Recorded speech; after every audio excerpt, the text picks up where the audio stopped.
ನಮಸ್ಕಾರ ರಿವ್ಯೂ ಚಾನೆಲ್ಗೆ ಸ್ವಾಗತ. ನಾನು ಸಖ್ಯಾ ಗಾಂವ್ಕರ್. ಮೂಡಾ ಕೇಸ್ನಲ್ಲಿ ಇಡಿ ಮತ್ತೊಂದು ಬಿಗ್ ಸ್ಟೆಪ್ ಅನ್ನು ತಗೊಳ್ತಿದೆ. ಈಗಾಗಲೇ 300 ಕೋಟಿ ಬೆಲೆ ಬಾಳುವಂತಹ ಸ್ಥಿರಾಸ್ತಿ ಮುಟ್ಟುಗೋಲು ಹಾಕೊಂಡಿರೋದನ್ನು ನೋಡಿದ್ದೀವಿ.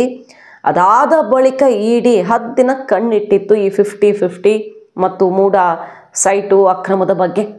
ಈಗ ಮತ್ತೊಂದು ಸ್ಟೆಪ್ ಅನ್ನು ತಗೊಳ್ತಿದೆ. ಈ ಕಡೆ ಸಿಬಿಐಗೆ ಈ ಕೇಸನ್ನು ಒಪ್ಪಿಸುವಂತಹ ವಿಚಾರಣೆ ಅಂತಿಮ ಘಟ್ಟಕ್ಕೆ ಬಂದಿದ್ದು. ಇವತ್ತು ಹೈಕೋರ್ಟ್ನಲ್ಲಿ ಅತ್ಯಂತ ನಿರ್ಣಾಯಕ ದಿನ ಸಿದ್ದರಾಮಯ್ಯನವರ ವಿರುದ್ಧ ಲೋಕಾಯುಕ್ತದ ವಿಚಾರದಲ್ಲಿ ಸ್ನೇಹಮಯಿ ಕೃಷ್ಣ ಅವರು ಕೊಟ್ಟಿರುವಂಥ ಅತ್ಯಂತ ಪ್ರಮುಖ ದಾಖಲೆಗಳು ಈಗ ಗಮನ ಸೆಳೆತಿರೋದು. ಮಾಹಿತಿ ಮುಂದೆ ಇಡ್ತಾ ಇದ್ದೀವಿ. ಮಿಸ್ ಮಾಡಿದ್ರೆ ನಮ್ಮ ಚಾನಲ್ನ ಸಬ್ಸ್ಕ್ರೈಬ್ ಮಾಡಿ, ನಿಮ್ಮ ಅಭಿಪ್ರಾಯ ಕಮೆಂಟ್ ಮಾಡಿ ತಿಳಿಸಿ. ಎಸ್ ವೀಕ್ಷಕರೇ, ಮೊದಲನೇದಾಗಿ ಲೋಕಾಯುಕ್ತದ ವರದಿ, ತನಿಖಾ ಪ್ರಗತಿಯ ವರದಿ, ಅಂದರೆ ಅಂತಿಮ ವರದಿಯಲ್ಲ, ಇಲ್ಲಿ ತನಕ ನಮಗೆ ಏನೇನು ಸಿಕ್ಕಿದೆ ಅನ್ನೋ ವರದಿಯನ್ನು ಕೋರ್ಟ್ಗೆ ಸಬ್ಮಿಟ್ ಮಾಡ್ತಾರೆ. ಅದನ್ನು ಕೂಡ ಪರಿಗಣಿಸಿ ಹೈಕೋರ್ಟ್ ತನ್ನ ತೀರ್ಪನ್ನು ಪ್ರಕಟಿಸಬಹುದು. ಹೈಕೋರ್ಟ್ನಲ್ಲಿ ಸಿಬಿಐಗೆ ಒಪ್ಪಿಸೋ ಬಗ್ಗೆ ಇನ್ನೇನು ತಾರ್ಕಿಕ ಅಂತ್ಯ ಸಿಗುವಂತಹ ಹಂತಕ್ಕೆ ಬಂದು ತಲುಪಿದೆ. ಈ ಹೊತ್ತಲ್ಲಿ ಲೋಕಾಯುಕ್ತ ವರದಿ ಏನಾಗಿರಲಿದೆ ಅನ್ನುವಂತಹ ಕುತೂಹಲ ಇದೆ. ಯಾಕಂದರೆ ಸಿದ್ದರಾಮಯ್ಯನವ್ರಿಗೆ, ಅವರ ಪತ್ನಿಗೆ ಲೋಕಾಯುಕ್ತ ಕ್ಲೀನ್ ಚಿಟ್ ಕೊಟ್ಟು ಬಿಟ್ಟಿದೆಯಾ ಅನ್ನೋ ಸುದ್ದಿಗಳು ಸದ್ದು ಮಾಡಿದ್ವು. ಅಧಿಕೃತವಾಗಲ್ಲ, ಮೂಲಗಳಿಂದ ಆಲ್ಮೋಸ್ಟ್ ಅಧಿಕಾರಿಗಳ ಮೇಲೆ ಎತ್ತಾಕಿಬಿಟ್ಟಿದ್ದಾರೆ ಅನ್ನೋ ಥರದ ಚರ್ಚೆಗಳಿವೆ. ಇವತ್ತು ಅದೆಲ್ಲ ಗೊತ್ತಾಗಬೇಕು. ಮತ್ತೊಂದು ಕಡೆ ಲೋಕಾಯುಕ್ತದಿಂದ ಸಾಧ್ಯವೇ ಇಲ್ಲ ಪಾರದರ್ಶಕವಾಗಿ ತನಿಖೆ ಮಾಡೋದಕ್ಕೆ ಮತ್ತು ಈ ಕೇಸಲ್ಲಿ ನ್ಯಾಯ ಕೊಡೋದಕ್ಕೆ. ಸಿದ್ದರಾಮಯ್ಯನವರ ಸರ್ಕಾರದ ಕೈಗೊಂಬೆಯಾಗಿ ಕೆಲಸ ಮಾಡ್ತಿದ್ದಾರೆ ಅನ್ನೋದಕ್ಕೆ ಹಲವು ಸಾಕ್ಷಿಗಳನ್ನು ಸಬ್ಮಿಟ್ ಮಾಡಿದ್ದಾರೆ ಲೋಕಾಯುಕ್ತದ ಬಗ್ಗೆ. ಸ್ನೇಹಮಯಿ ಕೃಷ್ಣ ಅದರಲ್ಲಿ ಒಂದು ಪ್ರಮುಖವಾಗಿ. ಸಿದ್ದರಾಮಯ್ಯನವರನ್ನ ತನಿಖೆಗೆ ಕರೆದ್ರಲ್ಲ, ಅಂದರೆ ಅವರ ಸ್ಟೇಟ್ಮೆಂಟ್ ಪಡ್ಕೊಳ್ಳೋದಕ್ಕೆ, ಆಗ ಸಿದ್ದರಾಮಯ್ಯನವರೇ ಟೈಮ್ ಫಿಕ್ಸ್ ಮಾಡಿಕೊಂಡ್ರು. ಎಲೆಕ್ಷನ್ ಪ್ರಚಾರ ಏನೋ ನಡೀತಾ ಇದ್ದಾಗ ತಾನೇ ಇಂತಿಷ್ಟು ಗಂಟೆಯಿಂದ ಇಷ್ಟು ಹೊತ್ತು ಅಂತ ಮಾಡಿ ಅದು ಮುಗಿಸ್ಕೊಂಡು ಎಲೆಕ್ಷನ್ ಪ್ರಚಾರಕ್ಕೂ ಬರ್ತಾರೆ. ತಾನೇ ನಿಗದಿ ಮಾಡಿಕೊಂಡು ಲೋಕಾಯುಕ್ತದ ವಿಚಾರಣೆಗೆ ಹೋಗ್ತಾರೆ. ಅದರ ಅರ್ಥ ಏನು? ಲೋಕಾಯುಕ್ತವನ್ನು ಸಿದ್ದರಾಮಯ್ಯನವರು ಕಂಟ್ರೋಲ್ ಮಾಡ್ತಿದ್ದಾರೆ ಅಂತ. ಇದು ಹೈಕೋರ್ಟ್ ಮುಂದೆ ಸ್ನೇಹಮಯಿ ಕೃಷ್ಣ ಅವರು ಇಟ್ಟಿರುವಂತಹ ಅಂಶ. ಸೊ ಈ ರೀತಿ ಅಧಿಕಾರಿಗಳನ್ನ ಕಂಟ್ರೋಲ್ ಮಾಡ್ತಾರೆ ಅಂದರೆ ಕೇಸನ್ನು ಕಂಟ್ರೋಲ್ ಮಾಡೋದಕ್ಕಾಗಲ್ವಾ? ಇದು ಒಂದು ಅತ್ಯಂತ ಪ್ರಮುಖವಾದ ವಿಚಾರ ಕೋರ್ಟ್ ಪರಿಗಣಿಸಬೇಕಾಗಿರೋದು ಅನ್ನೋದನ್ನು ಹೈಕೋರ್ಟ್ನ ಗಮನಕ್ಕೆ ತಂದಿದ್ದಾರೆ. ಅಷ್ಟೇ ಅಲ್ಲ, ಲೋಕಾಯುಕ್ತ ಯಾವ ರೀತಿ ತಾನು ಕೊಟ್ಟಂತಹ ದೂರರ್ಜಿಯನ್ನು ಕಡೆಗಣಿಸಿ, ಹಾಗೆ ಕೋರ್ಟ್ನ ಆದೇಶ, ಈ ಹಿಂದೆ ಸುಪ್ರೀಂ ಕೋರ್ಟ್ ಮತ್ತು ಇನ್ನಿತರ ಪ್ರಮುಖ ಆದೇಶಗಳನ್ನು ಕೂಡ ಕಡೆಗಣಿಸಿ ಯಾವ ರೀತಿ ನಡ್ಕೊಂಡಿದ್ದಾರೆ. ಇಲ್ಲಿ FIR ಆಗಿದೆ. ಸ್ನೇಹಮಯಿ ಕೃಷ್ಣ ಕೊಟ್ಟಂತಹ ದೂರು, ಆಮೇಲೆ ಕೋರ್ಟ್ನ ಆದೇಶದ ಮೇರೆಗೆಲ್ಲ FIR ಆಯ್ತಲ್ಲ.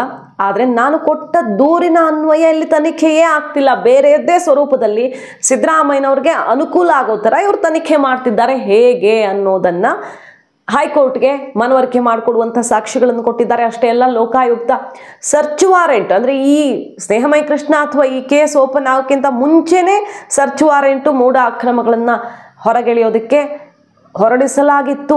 ಆ ಮಾಹಿತಿಯನ್ನು ಸರ್ಚಿಂಗ್ ಆಗೋಕ್ಕಿಂತ ಮುಂಚೆನೇ ಸರ್ಕಾರಕ್ಕೆ ಲೀಕ್ ಮಾಡಿರೋದ್ರ ಬಗ್ಗೆ, ಸರ್ಚ್ ವಾರೆಂಟ್ ಹೊರಡಿಸಿ ಹೆಜ್ಜೆ ಹೆಂಗೆ ಹಿಂದಿಟ್ಟು ಅನ್ನೋದ್ರ ಬಗ್ಗೆ ಲೋಕಾಯುಕ್ತದ ಟಿಪ್ಪಣಿಯನ್ನೇ ಆಧರಿಸಿ ಸರ್ಕಾರದ ಜೊತೆಗೆ ಇವರು ಶಾಮೀಲಾಗಿದ್ದಾರೆ ಅನ್ನುವ ಸಾಕ್ಷಿಯನ್ನು ಕೊಟ್ಟಿರೋದಾಗಿ ಸ್ನೇಹಮಯಿ ಕೃಷ್ಣ ಅವರು ಹೇಳಿದ್ದಾರೆ. ಸೊ ಈ ಎಲ್ಲ ಕಾರಣಗಳಿಂದ ಲೋಕಾಯುಕ್ತ ಅಕಸ್ಮಾತ್ ಸಿದ್ದರಾಮಯ್ಯನವ್ರಿಗೆ ಕ್ಲೀನ್ ಚಿಟ್ ಕೊಟ್ಟಿದ್ರೆ, ಅಂದರೆ ಈ ಪ್ರಗತಿಯ ವರದಿಯಲ್ಲಿ ಅಂತಹ ಪೂರಕವಾದ ಅಂಶಗಳಿದ್ರೆ ಇನ್ನೂ ಲಾಭನೇ ನಮಗೆ. ಕುರಿ ಕೊಬ್ಬದಷ್ಟು ಲಾಭ ಕುರುಬನಿಗೆ ಅಂತಾರೆ ಅವರು. ಅದೇ ಮಾತುಗಳಲ್ಲಿ ಹೇಳ್ತಾರೆ, ಲೋಕಾಯುಕ್ತ ತಪ್ಪು ಮಾಡ್ತಿದೆ, ಎಡುತ್ತಿದೆ ಅನ್ನೋದಕ್ಕೆ ಅವರೇ ಸಾಕ್ಷಿ ಕೊಟ್ಟಂಗಾಗತ್ತೆ. ಈ ರೀತಿ ಇಡಿಗೆ ತದ್ವಿರುದ್ಧವಾದಂತಹ ಇಡಿ ಏನೇನು ಬಯಲು ಮಾಡಿದೆ ಅದನ್ನು ಕೂಡ ಕೋರ್ಟ್ ಗಮನಕ್ಕೆ ಈಗ ಅರ್ಜಿದಾರರು ತರೋ ಪ್ರಯತ್ನ ಮಾಡ್ತಾರೆ. ತದ್ವಿರುದ್ಧ ದಿಕ್ಕಿನಲ್ಲಿ ತಪ್ಪೇ ಆಗಿಲ್ಲ, ಸಿದ್ದರಾಮಯ್ಯನವರ ಪ್ರಭಾವವೇ ಇಲ್ಲಿಲ್ಲ ಅಂತ ಏನಾದರೂ ತನಿಖಾ ಪ್ರಗತಿಯ ವರದಿಯಲ್ಲಿ ಇದ್ದರೆ ಅದು ನಮಗೆ ಲಾಭ, ಸಿಬಿಐಗೆ ಹೋಗೋದಕ್ಕೆ ಅಂತ ಸ್ನೇಹಮಯಿ ಕೃಷ್ಣ ಹೇಳ್ತಾ ಇದ್ದು, ಪ್ರತಿ ಹಂತದಲ್ಲೂ ಕೂಡ ಸಿದ್ದರಾಮಯ್ಯ ಪ್ರಭಾವ ಇದೆ ಅನ್ನೋದಕ್ಕೆ ಅವರು, ಅಂದರೆ ಮುಖ್ಯಮಂತ್ರಿ ಸಿದ್ದರಾಮಯ್ಯನವರು ಕೋರ್ಟ್ ಸಬ್ಮಿಟ್ ಮಾಡಿರುವಂಥ ಡಾಕ್ಯುಮೆಂಟ್ಸ್ ಅಲ್ಲೇ ಸಾಕ್ಷಿ ಇದೆ. ಯಾಕಂದರೆ ಅವರು ಪೋಸ್ಟಲ್ಲಿದ್ದಾಗ, ಪ್ರಮುಖ ಹುದ್ದೆಯಲ್ಲಿದ್ದಾಗ ಮಾತ್ರ ಈ ಸೈಟ್ದೆಲ್ಲ ಫೈಲ್ಸ್ ಮೂವ್ ಆಗಿದೆ, ಬೇರೆ ಯಾವ ವರ್ಷದಲ್ಲೂ ಮೂವೇ ಆಗಿಲ್ಲ. ಇಂಥದ್ದೆಲ್ಲ ಹಲವು ಪ್ರಮುಖ ವಿಚಾರಗಳನ್ನಿಟ್ಟು ಅಂತಿಮ ಸುತ್ತಿನ ವಾದ ಪ್ರತಿವಾದ ಇವತ್ತು ಬಾಕಿ ಇದೆ. ಹಾಗಾದರೆ ಏನಾಗಲಿದೆ ಹೈಕೋರ್ಟಲ್ಲಿ? ಸಿಬಿಐ ಈ ಕೇಸ್ ಹೋದ್ರಂತೂ ಸಿದ್ದರಾಮಯ್ಯನವ್ರಿಗೆ ಕುರ್ಚಿ ಸಂಕಷ್ಟ ಫಿಕ್ಸ್ ಅಲ್ವಾ? ಇದು ಈವರೆಗಿನ ಅಪ್ಡೇಟು.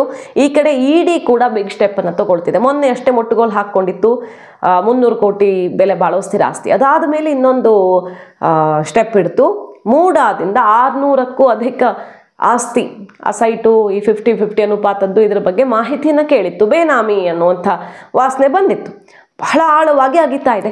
ಅಧಿಕಾರಿಗಳು, ರಾಜಕಾರಣಿಗಳು, ಪ್ರಭಾವಿಗಳಿಗೆ ಸಂಬಂಧಪಟ್ಟಂತೆ ಬೇನಾಮಿಗಳ ಹೆಸರಲ್ಲಿದೆ 50-50 ನಿವೇಶನಗಳು ಅನ್ನೋದು ಈಗ ಖಚಿತವಾಗಿದೆಯಂತೆ ಇಡಿಗೆ.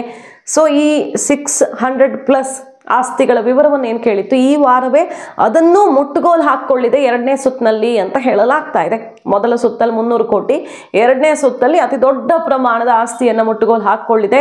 ಬಹಳಷ್ಟು ಜನ ಪ್ರಭಾವಿಗಳಿಗೆ ಆಘಾತ ಎದುರಾಗಲಿದೆ, ಯಾಕಂದರೆ ಅವರ ಆಸ್ತಿಗಳು ಕೂಡ ಇಡಿ ಲಾಕ್ ಮಾಡಲಿದೆ ಅನ್ನುವಂಥ ವಿಚಾರ ಈಗ ಬರ್ತಿರೋದು. ಅಷ್ಟೇ ಅಲ್ಲ, ಈಗ ಯಾರ್ಯಾರ ಆಸ್ತಿಯನ್ನು ಮುಟ್ಟುಗೋಲು ಹಾಕ್ಕೊಂಡಿದೆಯಲ್ಲ, ಇಡಿ ಲೆಟರಲ್ಲಿ ಸಿದ್ದರಾಮಯ್ಯನವರ ಕೇಸ್ಗೆ ಸಂಬಂಧಪಟ್ಟಂತೆ ಅಂತ ಉಲ್ಲೇಖ ಮಾಡಲಾಗಿತ್ತು, ಮುಟ್ಟುಗೋಲು ಹಾಕ್ಕೊಂಡಂಥ ಆ ಬೆಳವಣಿಗೆಗೆ ಸಂಬಂಧಪಟ್ಟಂತೆ.